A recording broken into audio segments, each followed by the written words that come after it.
wabarakatuh.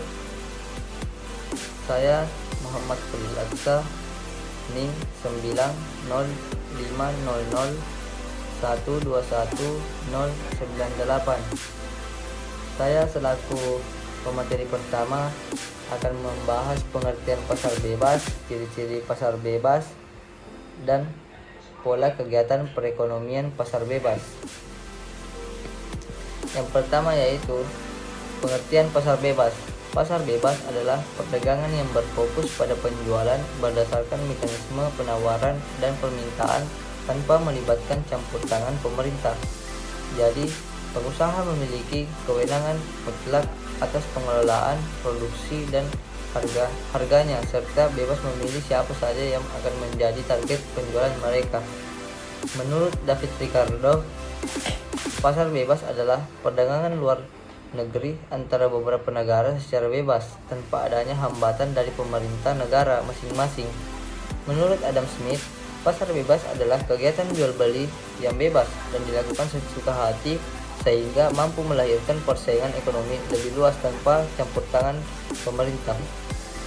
Kedua yaitu ciri-ciri pasar bebas.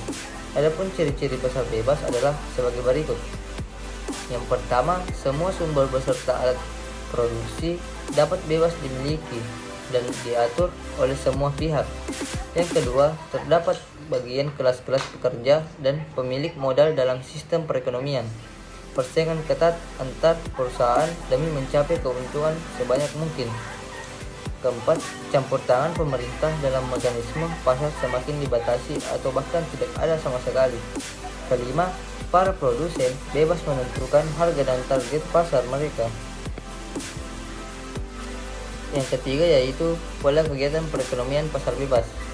Pola kegiatan perekonomian merupakan bentuk aktivitas perekonomian yang dilakukan oleh sekelompok masyarakat atau bahkan negara untuk meningkatkan kualitas ekonomi dari masyarakat ke masa dan berlangsung secara terus-menerus.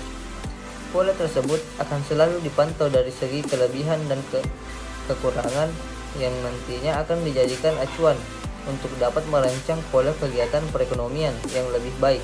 Adapun pola kegiatan perekonomian ini akan mencakup banyak pembahasan vital seperti uang, perdagangan, serta spesialisasi yang dapat dilakukan pada tingkat ekonomi, keluarga, hingga negara.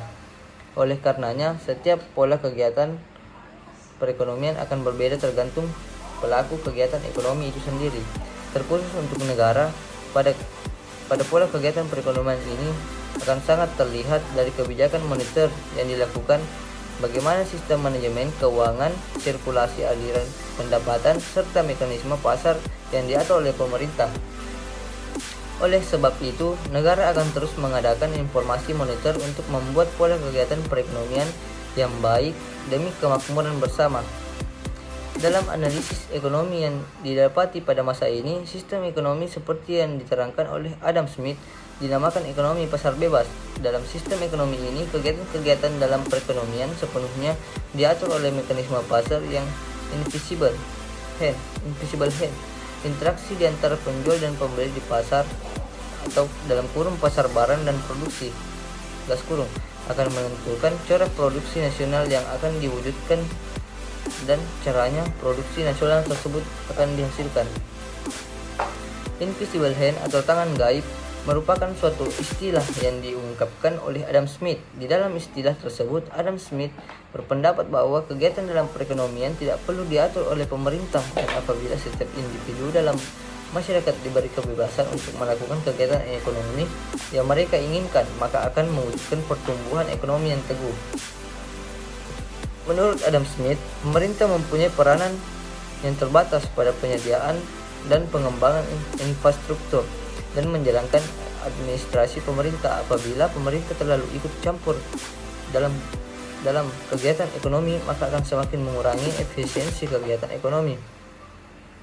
Tetapi apabila pemerintah tidak secara aktif terlibat dalam kegiatan ekonomi, maka akan tercipta pengaturan dan penyesuaian perekonomian yang bebas campur tangan pemerintah dan mewujudkan kegiatan ekonomi efisien. Mungkin itu saja dari saya akan berikan kepada pemateri kedua. Terima kasih. Assalamualaikum warahmatullahi wabarakatuh. Perkenalkan, saya Nuraisya, NIM 9050012169. Di sini saya selaku sebagai pemateri kedua. Yaitu adapun materi saya yang akan menjelaskan 4 dampak pasar bebas. Di antaranya itu ada dampak positif. 1. Kegiatan ekonomi dalam pasar diatur dan diselaraskan dengan efisien. 2. Pertumbuhan ekonomi yang kuat akan dapat diwujudkan. 3. Pelaku kegiatan ekonomi diberi kebebasan untuk melakukan kegiatan ekonomi yang disukainya. Yang keempat, adanya perdagangan bebas yang dilakukan oleh suatu negara. Yang kelima, terjalin suatu hubungan internasional yang semakin terbuka antara negara. 6. Dapat meningkatkan reputasi negara ketika suatu negara dapat berprestasi menciptakan produk yang bermanfaat dan diminati oleh konsumen internasional. 7. Devisa menjadi kuat jika ekspor lebih besar daripada impor. Adapun dampak negatif. 1. Apabila dalam sistem pasar bebas, pemerintah secara sempurna akan lepas tangan, maka kebebasan yang tidak terbatas akan hadir. Yang kedua, kegiatan ekonomi yang tidak stabil dan tidak terjadi kepastian.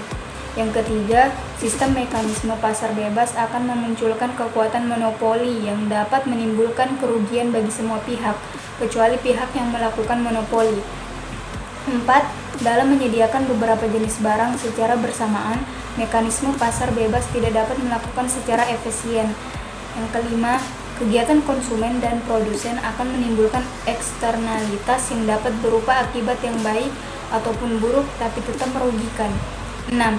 Munculnya kesenjangan yang semakin besar antara golongan ekonomi kuat dengan yang lemah. 7. Dalam suatu negara, pasar bebas dapat merugikan dikarenakan suatu negara bisa kehilangan pasar dunianya yang selanjutnya berdampak negatif pada volume produksi dalam negeri serta meningkatkan jumlah pengangguran dan kemiskinan. 8.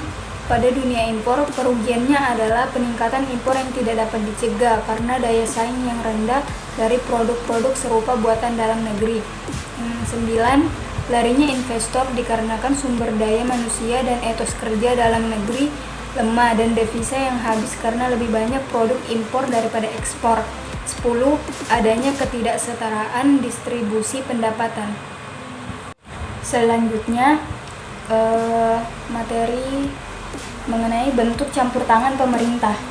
Beberapa kegagalan mekanisme pasar seperti yang baru dijelaskan di atas menimbulkan kebutuhan campur tangan pemerintah dalam memperbaiki pengaturan kegiatan ekonomi dari kelemahan-kelemahan mekanisme pasar yang telah diuraikan di bagian sebelum ini. Dapat disimpulkan bahwa campur tangan pemerintah mempunyai beberapa tujuan penting seperti yang dinyatakan di bawah ini. 1. Mengawasi agar eksternality kegiatan ekonomi yang merugikan dapat dihindari atau akibat buruknya dapat dikurangi. Yang kedua, menyediakan barang publik yang cukup sehingga masyarakat dapat memperoleh barang tersebut dengan mudah dan dengan biaya yang murah. 3. Mengawasi kegiatan-kegiatan perusahaan, terutama perusahaan-perusahaan yang besar yang dapat mempengaruhi pasar, agar mereka tidak mempunyai kekuasaan monopoli yang merugikan masyarakat. 4. Menjamin agar kegiatan ekonomi yang dilakukan tidak menimbulkan penindasan dan ketidaksetaraan di dalam masyarakat. 5. Memastikan agar pertumbuhan ekonomi dapat diwujudkan dengan efisien. Selanjutnya, yang keenam, mengapa pemerintah ikut campur dalam perekonomian?